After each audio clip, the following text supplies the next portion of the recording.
Porteira aberta, seja bem-vinda, bem-vindo ao podcast do Patrone, espaço para falar do agro com quem entende. Refrescante e saborosa, a melancia tem lugar garantido na mesa de muita gente. Em Mato Grosso, o cultivo ocupa uma área modesta, mas em expansão. Cresceu quase 5 vezes na última década, chegando a pouco mais de 2.100 hectares em 2020, segundo o IBGE. O estado é o 14º no ranking nacional, respondendo por 2% da produção, que é de aproximadamente 2.200.000 toneladas. Neste episódio, você vai conhecer um pouco mais sobre o cultivo de melancia. Nosso convidado é de uma família que investe há quase 30 anos no plantio do fruto, que, aliás, diferente do que muitos pensam, não é uma fruta, e sim uma hortaliça da família das cucurbitáceas, a mesma do melão, da abóbora e do pepino. Segue com a gente que o bate-papo tá muito legal e já vai começar. Na primeira vez que conversei com o Matheus Goldoni, o tema foi soja, e não seria diferente. Afinal, além de produzir o grão na fazenda da família em Canarana, ele é delegado da ProSoja naquela região. Tempo depois, fiquei sabendo que também cultivava melancia, o que despertou curiosidade. Filho de sulistas que mudaram para Mato Grosso na década de 70, o Matheus praticamente nasceu vendo o cultivo de soja e de melancia na propriedade dos pais.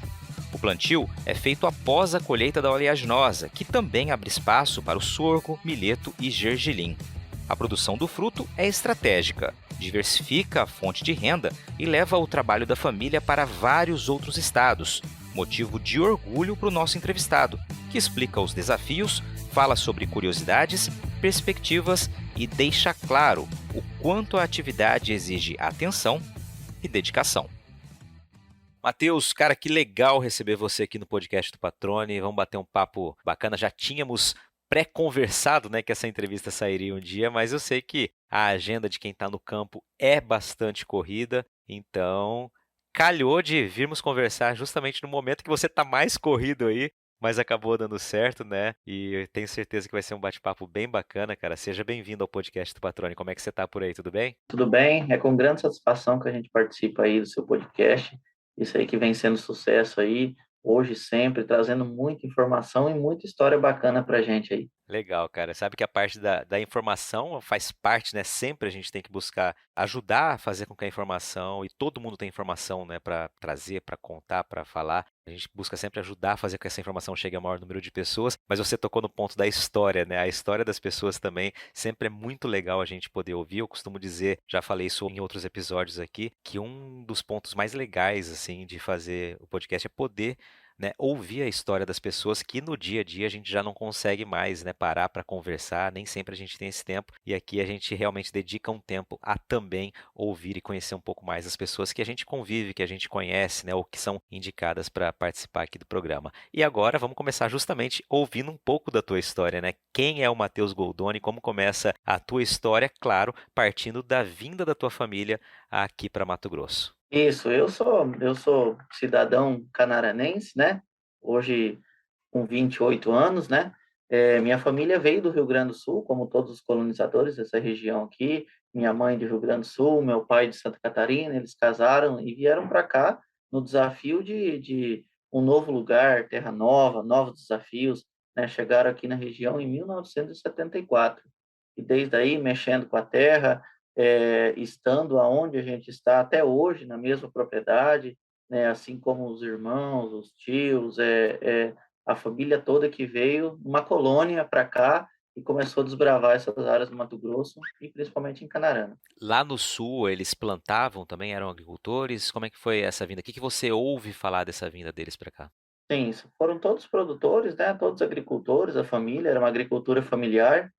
Naquela época, todas as famílias eram grandes, né? Então todos os filhos trabalhavam na área. Hoje não se falava antigamente em funcionário.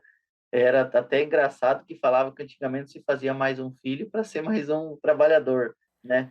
Então, Aumentar a mão de obra. aumentava a mão de obra. Então, todo mundo trabalhava no campo.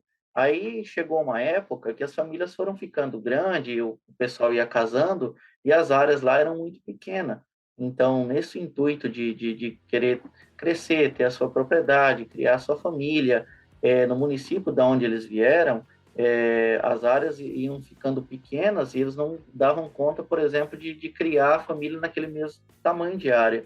Então, foi quando teve esse projeto de colonização para cá, que daí meus pais vieram para cá para tentar um futuro, para fazer a família e para crescer aqui. Por que a escolha por Canarana, Matheus? O que levou? Você já teve essa curiosidade de perguntar para eles? Sim, a história por Canarana foi o seguinte, né? Vieram para cá pelo colonizador, né, Norbert Schwanz, que estava naquela época lá na cidade deles, propriamente em Caibi, Santa Catarina, né, que eles vieram de lá, e meu pai e minha mãe veio do Rio Grande do Sul, de Passo Fundo, foi para lá, eles casaram lá e vieram para cá. E aí eles ficaram sabendo dessa colonização pelo Norbert Schwanz e se interessaram muito, conversaram no começo, era meio estranho, era um desafio novo para eles, né? Então, eles encararam isso, e eu até brinco com eles que um dia eu queria ter essa mesma coragem que eles tiveram lá, de largar tudo e ir para um lugar novo, começar do zero, sabendo que aqui não tinha infraestrutura, não tinha hospital, não tinha nada. E assim, era muita força de vontade mesmo na época e muito incentivo na época do Norbert Schwanz em trazer a turma para cá e para começar a desbravar essas áreas. Você tocou num ponto que eu costumo conversar com outras pessoas e também citar esse tipo de condição de exemplo, né? A coragem que foi o desprendimento de largar a infraestrutura que tinha, por mais que as propriedades, né, fossem pequenas e já tivesse pressionado, como você disse, né? Mas para buscar o novo em um lugar ainda desconhecido, né? E com infraestrutura zero na época, né? Ou seja, começando realmente a construção da cidade, da história e na sequência ali anos e anos e anos e décadas de luta, né? Conseguir realmente começar a levar a logística, a infraestrutura para essa região, né? E aí você fala, brinco, falo com meus pais que gostaria de ter a mesma coragem, né? A gente sabe que hoje muita gente se pergunta se teria essa coragem, né? Realmente é uma história que a gente tem que sempre valorizar das pessoas que chegaram aqui, né, no passado ou para outras regiões do país também e tentar se colocar no lugar, né, pelo desprendimento e por encarar esse desafio, né, que realmente parece fácil quando você olha para trás. Agora, quando você vivencia, a gente sabe que a gente está falando de muita luta, né? Isso, fica aqui a admiração, né? Como eu disse, a coragem, a admiração pelos pais, pelo legado que eles fizeram, de ter saído de lá, talvez do comodismo da família, que antigamente não tinha aqui nem celular, nem estrada, para você se comunicar propriamente com o pai, com a mãe, tinha que escrever cartas ainda, na época que demoravam 15 dias para chegar, né? Então, isso eu carrego comigo, essa grande admiração que eu tenho pelos meus pais e por todos os pioneiros que vieram para cá para fazer essa mudança e para fazer o que fizeram até hoje. Muitos já partiram e muitos ainda estão vivos aí, que recebem muitas homenagens aqui pelos novos produtores, para os produtores que ainda passaram a sucessão dos seus filhos, né? Excelente, cara. Registro feito, homenagem, né? Reconhecimento feito. Vamos adiante. Quando eles mudaram para aí, então eles começam a história cultivando o quê, né? E me fala um pouquinho dessa evolução até a condição que vocês estão hoje. Hoje, o que vocês plantam na fazenda? Mas começa resgatando esse histórico também, que é legal. Nessas áreas aqui, o grande desafio era fazer a abertura das áreas para começar o trabalho de plantio e cultivo. E assim, a característica principal das áreas aqui é o arroz. Se plantava arroz porque era uma dificuldade mais grande, um preparo melhor para ser a abertura do plantio com a soja. Então começaram plantando arroz, aí tinha o desafio do calcário, o pessoal trazer, que era mais longe, a questão de adubação. E o arroz era um cultivo que não exigia tanto igual a soja. Faziam a abertura das áreas, as roças de toco que se falava, as leiras queimavam e plantava arroz. Depois, com isso, a agricultura foi evoluindo, evoluiu para a soja, depois evoluiu para o milho. Conforme foi vindo as tecnologias, a informação de cultivo, que tudo era, por mais que eles já trabalhavam com isso lá, aqui tudo era muito diferente. A venda era diferente. Você tinha que plantar e levar 400 quilômetros para poder vender. Você tinha que plantar antigamente arroz e colocar tudo em saquinho de 40 quilos para colocar. Já pensou se isso, se falar em fazer uma coisa dessa na soja, né? Seria um absurdo hoje. Você fala, não, você vai botar a produtividade da fazenda hoje está em torno de seus 30, 35 mil sacos, né, de soja. Colocar tudo em saquinho de 60 quilos e comercializar. Aí, a partir daí, conforme a evolução veio vindo, foram mudando os cultivares, e aí que começou meu pai começou, né? Veio um pessoal especializado para cá, falando no cultivo de melancia, com a ideia de mudar o cultivo, querer introduzir isso aí, porque viram que era mais uma oportunidade ou algo mais para se plantar aqui. Só que assim, na época, né, gerou discussão, muita conversa, só que poucos produtores abraçaram a ideia, principalmente com medo de mudar de cultivo, porque já vieram de lá com essa preocupação de ter que plantar arroz e todo mundo plantando, e aonde vamos vender, aí agora chegou o pessoal falando em melancia, e será o que seria isso?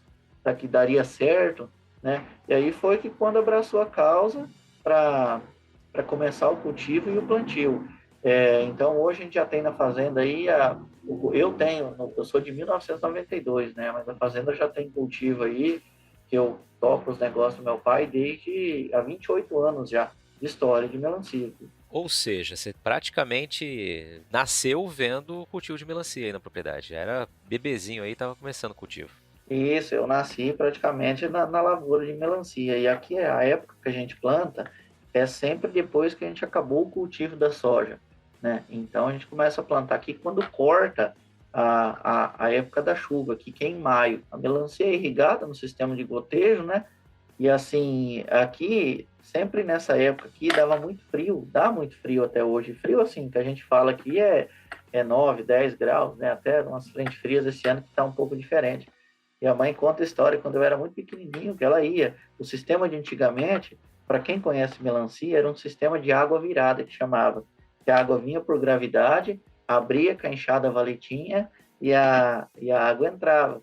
E aí a minha mãe levava a gente para a roça, na época, e a gente ficava brincando com aquela água.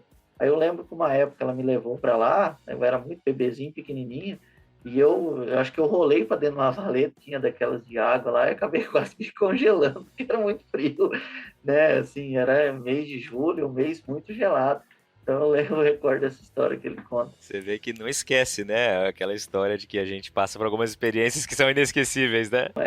Conta, né? Que a gente, só para ressaltar que desde muito bebezinho, pequenininho, a gente já era levado para a roça, assim como eles foram criados também.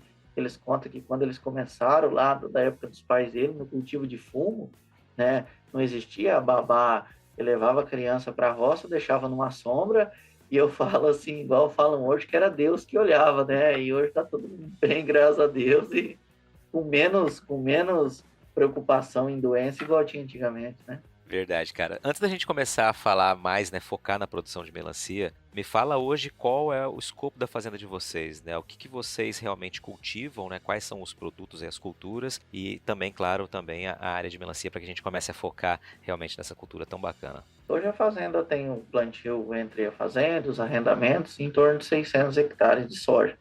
Aí a gente tem a safrinha também que planta, né? E aqui a gente planta, aqui é a capital para quem não sabe, é a capital do gergelim nacional, né? E assim, a gente planta também sorgo, planta milho, mas assim, aqui nessa propriedade, onde é a nossa mesmo, a gente foca bastante no cultivo da melancia hoje, que são 30 hectares de melancia. Legal, cara. 30 hectares de melancia e você falou que ela é cultivada após a colheita da soja. É na mesma área? Como que é feito esse plantio? Isso, o manejo da melancia tem vários tipos, vários métodos de trabalho de melancia, como várias variedades. Tem gente que planta melancia o ano todo, tem gente que planta na chuva, que é molhada pela água da chuva, tem gente que tem um sistema de pivô, de canhão. Nosso sistema é de gotejamento. Então, nessas mesmas áreas, a gente planta soja, a gente já tentou fazer, quase que conseguiria fazer 3 safras. Uma soja precoce para colheita até final de metade de fevereiro, entraria um feijão com 60 dias e depois, em maio, entraria o plantio da melancia. Aí é feito o preparo com subsolador, gradeia a área, é plantado hoje a tecnologia com plantadeira, tem as máquinas para distribuir mangueira, para recolher. Então, é nessas mesmas áreas de soja. Todo ano é colocado toda a estrutura de gotejamento, né? E feito a distribuição de cano, mangueira, etc. Perfeito. Vamos trazer um pouco de informação para quem tem curiosidade, assim como eu, de saber mais sobre a cultura da melancia, né? Não é algo que eu acompanhe. Vocês plantam em maio. Qual é o ciclo dela até o ponto de corte? Como que funciona a cultura, Matheus? Hoje a melancia, ela é da família das cucurbitacées, né? Ela dá em torno de 75 dias, né? Se tudo ocorrer bem. Mas com essas oscilações de temperatura, muitas vezes ela pode retardar um pouco o amadurecimento e também pode encurtar. Geralmente, quando essa parte de frio que começa ali entre junho, que as noites são muito frias, ela pode ficar com uma certa dormência. A melancia é uma planta que ela precisa de bastante calor e umidade nas raízes. Então, ela não é uma planta que ela tem prioridade ou ela gosta de água na folha.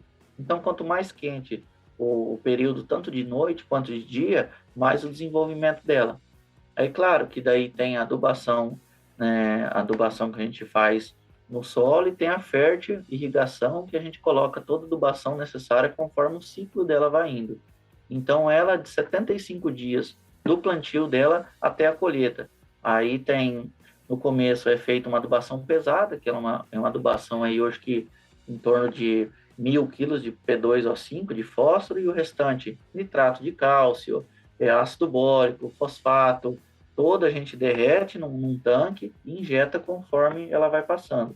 Aí, assim, ela tem todos os períodos reprodutivos dela. Vegetativo, que você tem que cuidar muito na distribuição de água, adubo, principalmente na ureia, para ela não vegetar muito, né? E escalonar os produtos, né? Que assim, ó, a melancia é muito diferente do cultivo. Quem trabalha com hortifruti sabe do que eu estou falando. É muito diferente, as aplicações muito mais complicadas referente à soja. Hoje você consegue quase que fazer uma receita de bolo comparada com a melancia em umas aplicações de soja, que seria basicamente na soja, né? Que é dessecação, pós, fungicida, as de fungicida, percevejo, etc. Da melancia são mais curtas as aplicações, são mais minuciosas, né? As aplicações, os produtos são específicos, porque você não pode usar um desalojante, porque assim, a melancia é totalmente dependendo da polinização natural. Aqui, para você ter noção, na época da florada, a gente faz caldo de cana, para passar caldo de cana na melancia para atrair as abelhas, porque no mês que ela está florescida, as flores do mato, principalmente os cipós do mato, estão muito floridos, principalmente flores roxas, que atraem muitas abelhas. Então, aqui a gente trabalha assim, cuidando muito das aplicações dos produtos, nenhum produto que seja agressivo para as abelhas. As aplicações têm que ser de madrugada ou de noite, que é um período que elas não estão na roça, que elas começam a chegar a partir das 9 até umas 5 horas da tarde. O dia também é muito quente, então tem que fazer essas aplicações de noite ou de madrugada, né? Tem que cuidar também no vegetativo para ela não abortar fruta com determinado tipo de fungicida ou inseticida. Então, para cada passo da melancia é um desafio diferente. Todo ano a gente se encontra com um novo manejo e com certeza aprendendo muito. Interessante você falando ali, dá para ver que é uma cultura bastante desafiadora, né? Você fez essa comparação com a soja, que é o que vocês vivenciam todos os anos, isso, né? Ou seja, cultivam mais de uma cultura, então você realmente tem a diferença entre cada uma, e você exemplificou bem aqui com a soja, e deu para ver o quão minuciosa a atenção precisa ser, né, com essa cultura, né? Realmente cheia de detalhes, inclusive a questão de usar o caldo de cana para atração das abelhas, bastante interessante. E quem está ouvindo e fez as contas aí, percebeu que nesses 75 dias de ciclo, né, se vocês plantam em maio, a gente está agora ainda no mês de agosto, ou seja, vocês estão aí em plena colheita, né? A gente falou da correria ali no início da entrevista, do tempo corrido, vocês estão em pleno trabalho de campo aí. Isso, graças a Deus. Eu falo que a hora mais gratificante que tem é a colheita, que é a hora que você colhe os resultados, bons ou ruins, em determinadas dificuldades que a gente passa, principalmente com a preocupação, que todo produtor é preocupado, você sabe disso. E eu, apesar da minha idade aí, eu já de vez em quando tenho que tomar um remedinho para dormir, um remedinho de ansiedade, e não é fácil, né? Porque assim, a gente se dedica muito e é a vida da gente isso. Isso eu acho que em qualquer serviço, qualquer pessoa que está dentro e ama muito o que faz, que tem esse reconhecimento que a gente tem pelo desafio que a gente enfrenta todo dia, né? Você colher os frutos é a melhor parte que tem do seu legado, do seu caminho. Então a gente está em plena colheita aqui, né? A mão de obra minha vem de fora, é um pessoal que vem de Uruana, que foi por muitos anos a capital da melancia, né, do país. E Canarana, para quem não sabe também, por muito tempo, a gente está até levantando os dados agora para ver se ainda, por mais, foi a capital da melancia do Mato Grosso, né? Então, a gente tem muita coisa aqui ainda para levantar, para fazer, tem muita informação, E assim, a colheita agora, essa mão de obra vem, o pessoal vem de fora para colher, eles vêm 6 pessoas, né? Eu planto escalonado esses 30 hectares em 3 pedaços de 10 hectares, porque a melancia é muito perecível. Chegou na época de venda, ela tem que ser tirada na hora certa, né? Tem o seu cuidado, tem que ter o seu profissional para fazer isso, que não é qualquer um que faz isso, né? Não é uma coisa difícil, mas é uma coisa de jeito. E assim, o que encaminha muito e o que baliza o preço da melancia, que é o frio, é a mudança de temperatura. A mudança de temperatura desencadeia uma série de fatores na melancia, que são hoje, dentro do Ceasa, são os 3 carros-chefe de fruta, que é a laranja, o abacaxi e a melancia. Quando esfria, mudança de temperatura, a gente manda para todas as capitais do Brasil, principalmente São Paulo, Cuiabá, Brasília. Então, geralmente, quando muda a temperatura, ou tem algum efeito político, ou tem alguma coisa acontecendo de grande importância, oscila na melancia, quase que o preço é semanal dela. Então, o pregão ocorre sempre de terça, quinta-feira, o pessoal espera dissolver isso aí no mercado, nas entregas, principalmente nos atacados, para começar a especular o preço na segunda. Então, talvez hoje comece com o preço da melancia hoje, existe 4 panhas, né, que são consideráveis, né? A primeira panha, que está acima de 12 até 15, 16, 17 quilos, que é um valor. A segunda panha da melancia, que é em torno de 10 a 11 quilos, é outro preço. A terceira panha, de 9 a 10 quilos, é outro preço. E a quarta panha é outro preço. Então, quando a primeira panha está com preço oscilado, um preço grande, eles optam em trabalhar com a fruta menor para não parar de trabalhar. Diferente por exemplo, do mercado da soja. O mercado da soja não está comprando, a bolsa não está operando, ou está operando mais embaixo, o pessoal está recuando, não está comprando. Diferente do mercado da melancia, existem várias estratégias de círculo para, por exemplo, quem está mexendo com a fruta hoje, não deixar de comprar. Opta pelo tamanho ou pela estratégia de venda. Por exemplo, os atacados, o Ceasa entrega atacado. Para quem vende melancia na rua, uma melancia menor, conforme, por exemplo, o país está bem de situação, isso aí é quase óbvio. Você vai no mercado hoje, se o brasileiro não estiver bem, se não estiver ganhando bem, não vai comprar melancia grande de R$ 50. Ele não vai deixar de comprar uma coisa mais fundamental do que isso. Agora, quando está bem, a estrutura de salário, de situação que está hoje, o pessoal já começa a trabalhar melhor, a comprar melhor a fruta. E assim, quando esfria, é um segredo, assim, pode ser que não sei até você mesmo, quando esfria você deixa de comer uma fruta ou não, isso é um paradigma, né? Matheus, interessante a história das panhas, como você disse, né? Mas para ficar claro, então, a colheita acontece de uma vez e a panha é cada tamanho. Explica isso na prática, como funciona, para ficar bem claro para quem está ouvindo a gente. A melancia, a colheita é manual, né? É totalmente manual, e as panhas é a classificação dos pesos conforme a ordem que o pé vai gerando as frutas, né? Então, a primeira panha é a melancia grande, que é a primeira que o pé dá, que fica maior. Aí, conforme você vai colhendo, que você vai mexendo nas ramas, ou que você vai pisando nela, que os colhedores vão pisando na rama, a melancia vai entendendo que ela tem que deixar seus outros frutos, entendeu? Então, conforme até dentro da própria genética da melancia, se dá a entender que é necessária aquela fase de você tirar a primeira panha e mexer com as ramas, assim, mexer que eu falo que o pessoal entra pisando para fazer a colheita. Ela acaba de madurar a segunda panha, a terceira, e assim, a segunda panha já vai ficar menor, um pouco menor que a primeira, porque o pé estava em toda a sua sanidade física, enchendo aquela primeira. Você tira, você já começa a mexer com a característica da planta. Então, ela já dá a segunda, a outra, o pé já está um pouco mais, como eu vou dizer, sofrido de ser pisado, ou já não consegue consumir tanta água, né? O sol esquenta mais, então daí é fornecida a terceira e a quarta panha. Mas assim, tudo começa a partir dos 75 dias. Né? E tem uma coisa bacana também, que muita gente que vê um plantio de melancia e vê um monte de papelzinho grudado, não sei se você já viu também, ou quando você vai comprar, mas raramente no mercado eles mandam com papel. A gente faz para melancia não queimar a casca, que hoje a estética da fruta é tudo.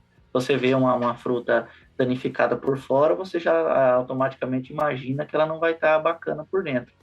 Então a gente fazia aqui, hoje tem uma cola específica.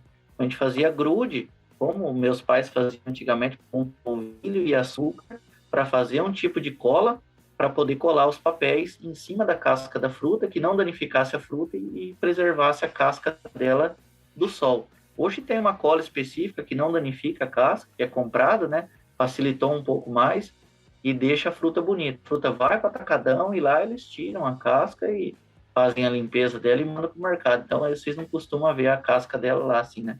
Com o jornal grudado. Cara, que legal. São curiosidades, né? Pra quem não acompanha, realmente você disse, pra você que tá no dia a dia aí, é fácil, né? Tudo muito comum, mas pra quem tá ouvindo aqui ou tá visualizando como é essa descrição que você vai fazendo, é bastante interessante. Confesso que não conheço mesmo, né, da cultura, não conheço detalhes e tá muito bacana entender e aprender um pouco mais aqui contigo.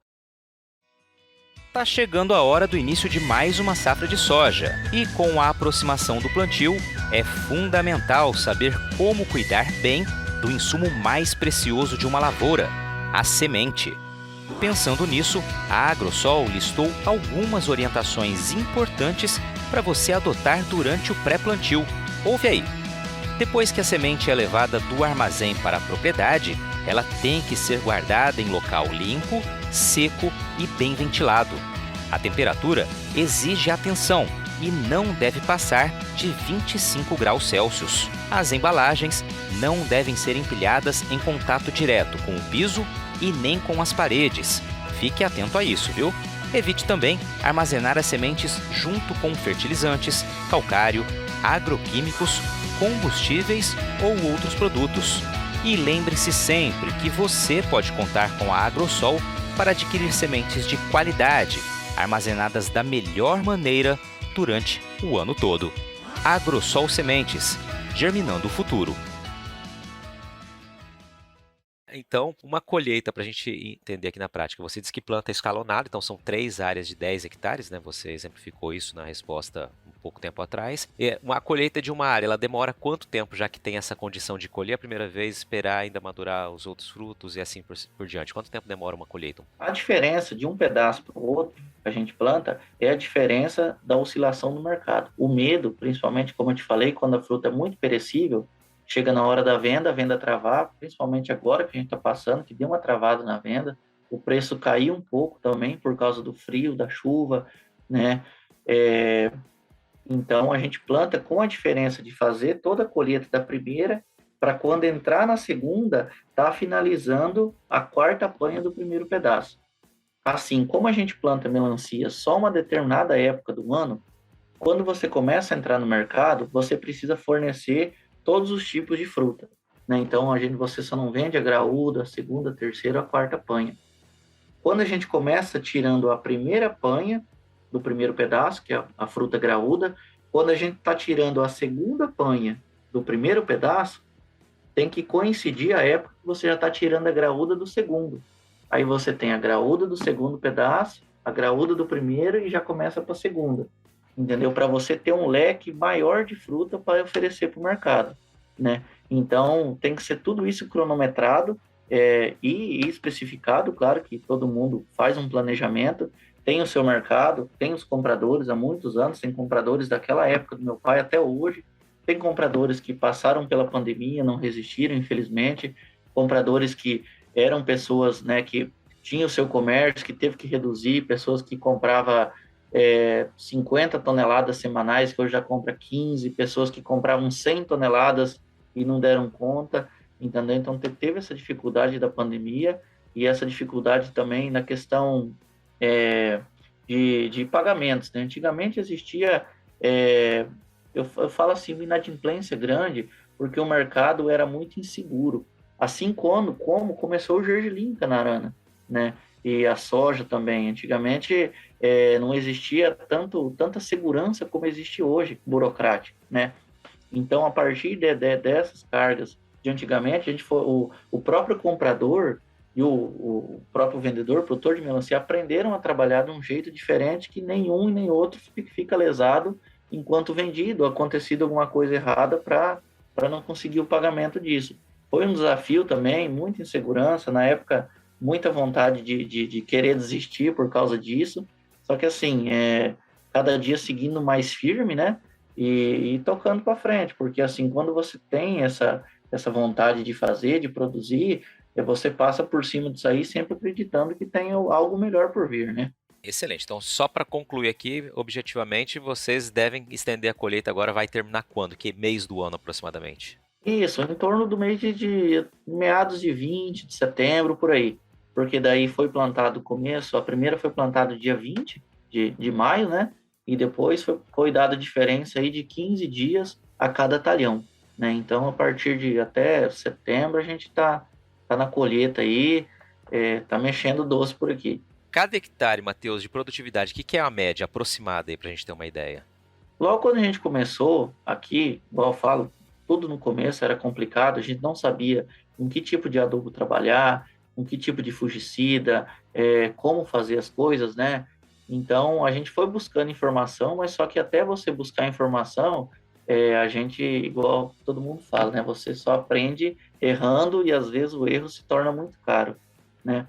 Então, logo no começo, a gente começava produzir de 25 a 30 toneladas por hectare, né? E conforme foi passando o tempo, a gente foi buscando informações de outros estados, principalmente Tocantins, que planta muito hoje, Uruana, tive visitando lavouras lá, no Rio Grande do Sul, buscando informações, né? Porque aqui na nossa região, é uma região muito produtora de soja e milho. Então, a questão de hortifruti ou de HF, que a gente fala,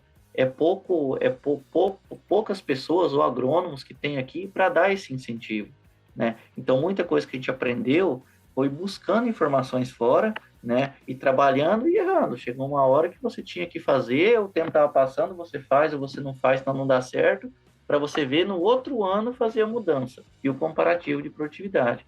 Então, a gente começou produzindo aí de 25 a 30 toneladas, foi passando o tempo a 35, 37, 40, 45, 50. Hoje a gente produz em torno de 60 toneladas por hectare.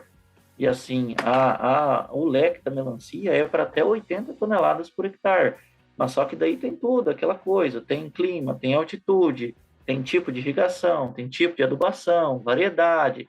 Então, por isso que todo ano, como a soja, você testa coisa diferente, produtos diferentes, aplicações em momentos diferentes, para poder ver onde você está errando, né? E propriamente dito, só você sabe o que você tem na sua área de lavoura.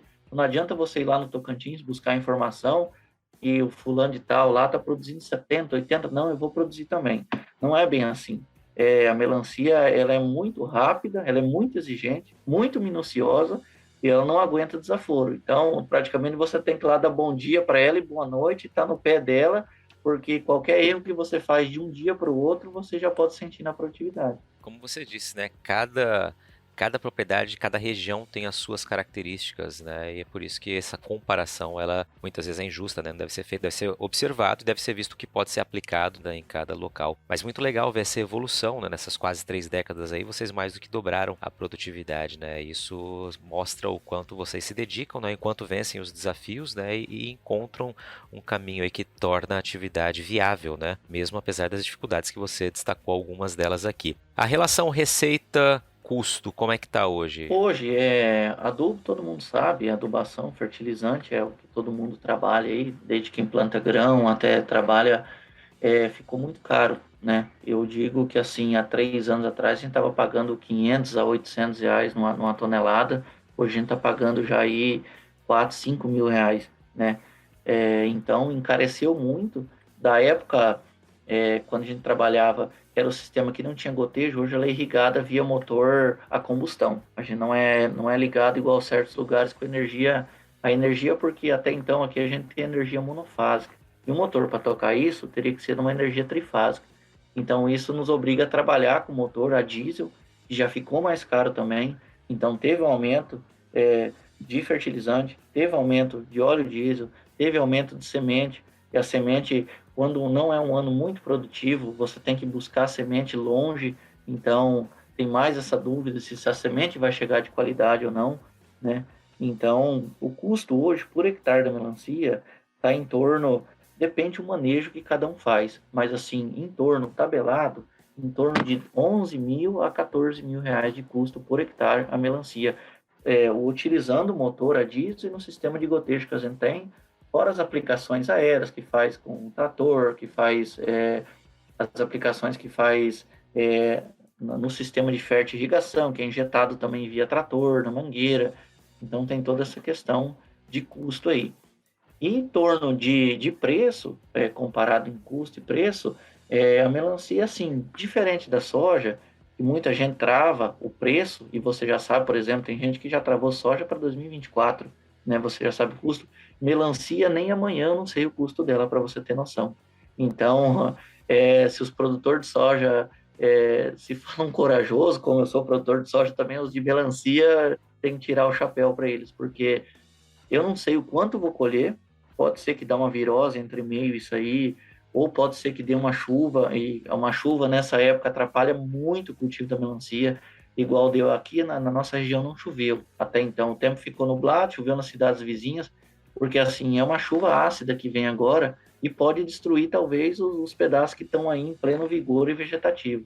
Então, essa segurança da colheita, insegurança de preço, a gente está passando agora por um momento complicadíssimo que não passou ano passado, questão logística, principalmente porque o óleo diesel, muitos caminhões deixaram de trabalhar, né, não conseguiram trabalhar mais, venderam seus caminhões e foram trabalhar de funcionário, ou venderam seus caminhões pequenos e trabalhou com um caminhão grande, a carreta maior até 28 toneladas, mas a melancia ela tem que trabalhar num peso até 15 a 18 toneladas do caminhão para evitar também o desperdício, o estrago, por causa do volume, né? Por mais que é muito bem empalhada, a gente usa feno, né, para empalhar ela, para tentar no mínimo de estrago até chegar no consumidor final, né? E assim, então tudo isso agrega e talvez dificulta e deixa essa insegurança. Eu vou te falar hoje, no cenário de hoje, você tem que usar os 4 preços, como eu te falei. Você tem que usar o preço da primeira panha, da segunda, da terceira e da quarta e fazer uma média entre os 4 para você saber o quanto que produz por hectare. Ano passado, deu uma média de 88 centavos o quilo da melancia. Então, 60 toneladas vezes 88 centavos menos o custo, né? Cara, excelente. É bom, né? Você pontuar justamente essas incertezas, ou seja, vocês vivenciam isso diariamente, né? E não dá para ter uma afirmação de quanto vai ou não ser rentável a atividade, mas ficou bem claro aqui que em anos, né, bons aí você consegue, claro, aferir aí uma rentabilidade. Caso contrário, vocês não estariam por quase 3 décadas investindo, né? Apostando, investindo nessa produção. Você está ouvindo o podcast do Patrone, agroinformação com quem entende.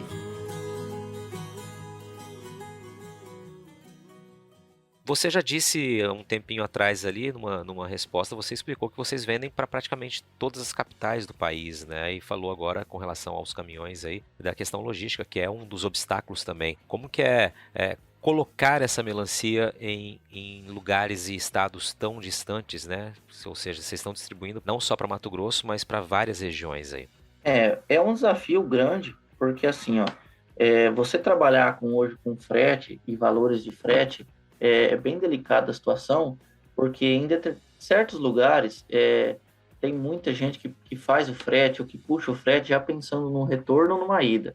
É o planejamento, igual eu te falei, tanto da lavoura quanto o motorista que faz o seu planejamento, né? Para você conseguir mandar essas cargas para fora, para outros estados, existem aplicativos de frete que a gente coloca e busca esses motoristas, né? Entendeu? Então, se determinado caminhão que está na região, que ele tem fretes que buscam para o lado de Rondônia, ou para o lado de Brasília, ou ele vem carregado e quer voltar para o lado, tabela muito o preço, né, dos fretes e consegue caminhão para cá. Vem muita máquina para cá, vem muito insumo para cá que esses caminhões trazem, que geralmente são carregados nas capitais. Então, eles têm preferência em voltar para lá.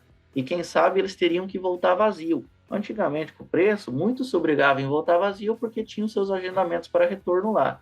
Então, como aqui vem tudo muito da capital ou das fábricas que ficam nas capitais ou em redondeza das capitais, auxilia esses caminhões vir para cá e querer voltar carregado de fruta para lá.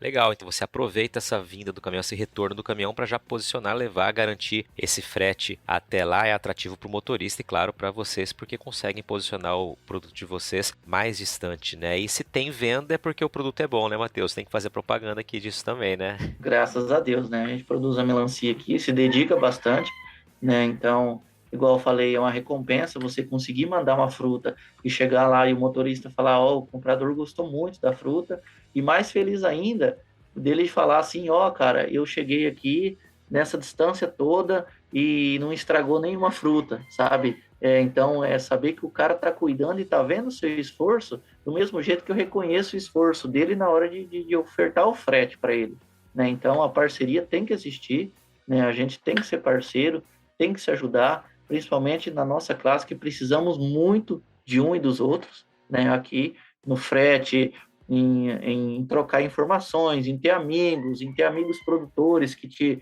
passam informações querendo ver a sua evolução e não talvez só pelo crescimento ou a venda de um produto, né? Para ilustração aqui, qual foi o lugar mais distante, quantos quilômetros daí da fazenda vocês já conseguiram levar o produto?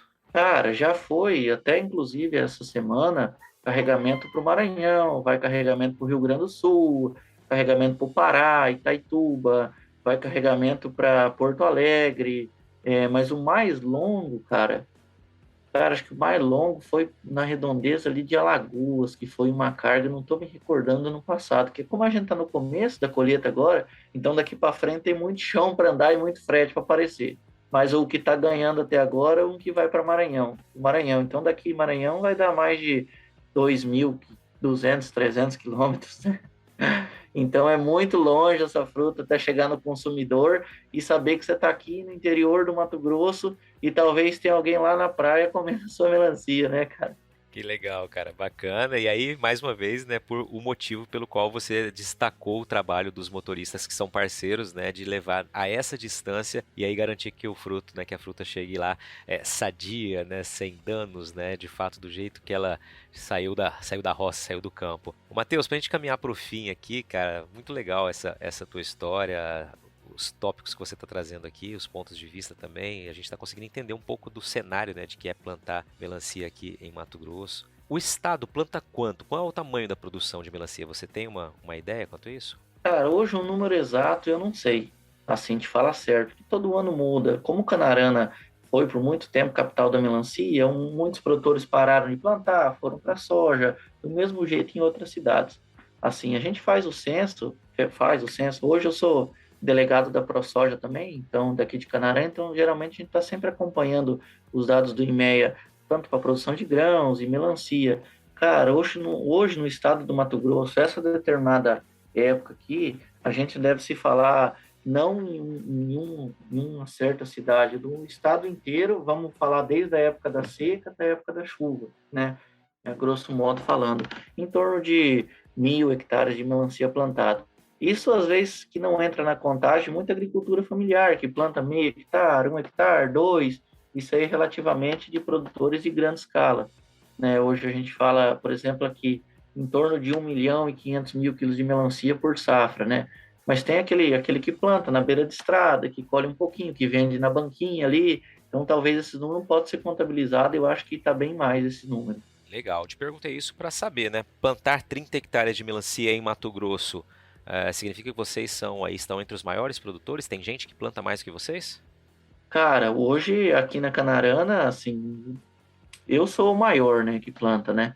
Mas claro, tem aí tá aberto para todo mundo, quem quiser plantar é um desafio, mas é para todo mundo, né? Mas assim, 30 hectares de melancia hoje, se você comparar custo, comparar rendimento e o trabalho, eu falo que 30 hectares de melancia aí seria 1.000 hectares de soja. É só dissolver os custos, né? Como eu falei, né? Dissolve os custos e vê o lucro e compara com a soja. Isso porque a soja deu uma boa melhorada agora, eu sou produtor também, né? A gente vê, mas quando a saca da soja valia em torno de seus R$60, comparado com o lucro de melancia, isso tornaria a safra da melancia ainda com mais hectares de soja, e comparado com milho, que era antigamente, então dobrava o valor, né? Hoje, uma área de 30 hectares de melancia em Canarana, comparada com as áreas de soja, hoje, se falar 30 hectares de soja, praticamente é o pátio de uma fazenda grande para guardar seu maquinário. Mas para melancia, né, no ramo onde a gente vive, no estado que a gente está, que é o maior produtor de grão, né, do Brasil e da América Latina, aí, comparado com a melancia, é uma área razoavelmente grande, né? Mas, assim, tem áreas maiores hoje fora do estado e produtores muito mais fortes aí que chegam a plantar até 1.000 hectares de melancia, Tocantins, e eles falam muito em alqueire, né? E, assim, a melancia aqui tem muito espaço ainda para ser desbravado em Canarana, em toda a região. A gente tem muita fartura em água, né? Tem as áreas muito boas e propícias para melancia. Só que, assim, é o produtor aceitar o desafio e começar e entrar no mercado, aprender como a gente aprendeu, errar como a gente errou.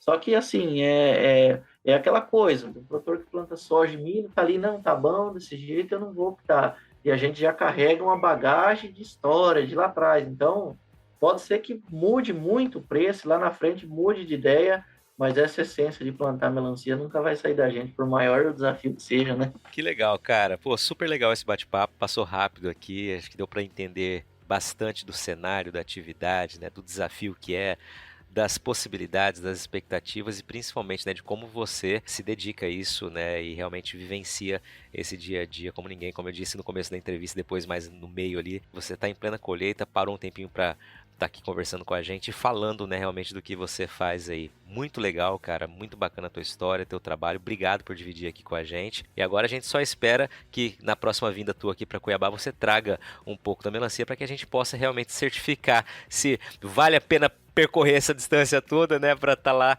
e entender por que tanta gente de fora tem realmente dado valor ao produto de vocês, cara. Muito legal, obrigado por ter participado aqui. Isso, eu que agradeço a oportunidade e, assim, de antemão, falar que eu sou fã seu, acompanho essas histórias suas, é muito bacana passar. Eu acho que o grande desafio da mídia hoje é levar a informação concreta de um jeito sério e de um jeito prático, que a gente consiga ver, entender e principalmente saber do produtor as histórias, né? É o produtor que está contando o seu legado, que está contando o que aconteceu, que muita gente, às vezes, a gente acha que a agricultura está, de certa forma, por cima ou por baixo, as dificuldades, que não tem dificuldades, e essas informações que você está levando, que está carregando, mostrando para todo mundo, como a gente acompanha também no seu programa, né, ótimos meios de informações para a gente aqui. E, assim, agradecer vocês e estender o convite para quem quiser conhecer o manejo, conhecer a lavoura, quem tiver a vontade eu estou disposto, porque eu precisei de muita ajuda quando eu comecei. Agradeço muito, e se eu puder retribuir, quem às vezes tiver vontade de começar, ou saber informação, trocar ideia, ou comprar fruta, pode vir aqui que a gente tem fruta. Muito bom, recado dado, Matheus. Obrigado, um grande abraço, valeu. Um abraço, obrigado. E aí, gostou do bate-papo? Então dá aquela força e compartilha essa entrevista com os seus contatos. E olha, aproveita para mandar aquele feedback dizendo o que você está achando do podcast do Patrone. Pode criticar, elogiar, sugerir temas e pessoas para dividir boas histórias aqui nos próximos episódios. É só enviar uma mensagem lá no Instagram para @luispatrone que a gente troca uma ideia, viu? Então, gente, sucesso da porteira para dentro, força e fé da porteira para fora e vamos que vamos! Você ouviu o podcast do Patrone, agroinformação com quem entende.